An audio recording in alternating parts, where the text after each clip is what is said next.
efficient. So if we don't understand even the commission, like people, like I joined the Trump, give me a break.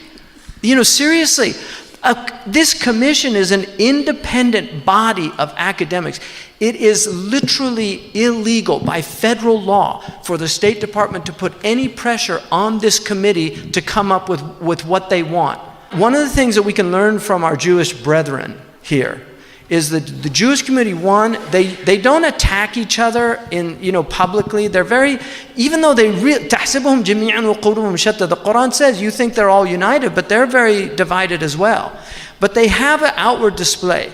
And the head of the religious, the head of the religious desk at one of the major networks in the United States told me, of all the religious communities he covers, the most vicious with one another is the Muslim community. And that broke my heart when I heard that. When the Jewish community, I was with Muhammad Sanusi, Dr. Sanusi.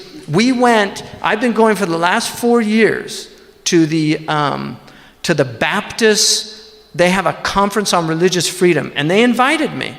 So I went because Shaykh Abdullah bin Bay always says an empty chair is not a strategy. If they invite you, go. That's the prophetic practice.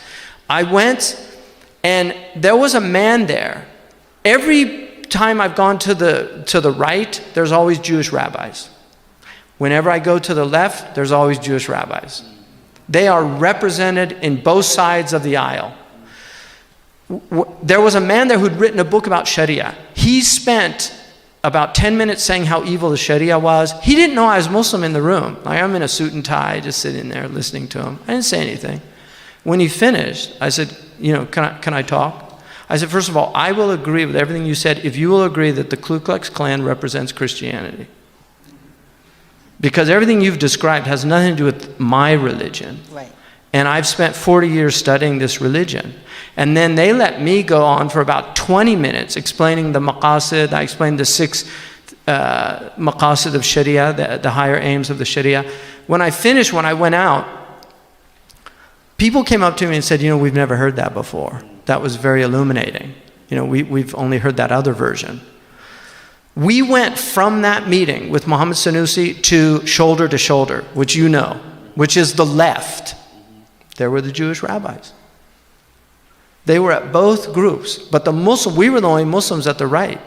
And they have books on the table like, the evil of Islam and things like that. I mean, literally, so if we're not in there to just create a kind of, even just a little bit of a pattern disruption to make them think. Because Thomas Cleary once told me, the brilliant scholar, Dr. Cleary told me once, most Americans cannot think about thinking about Islam.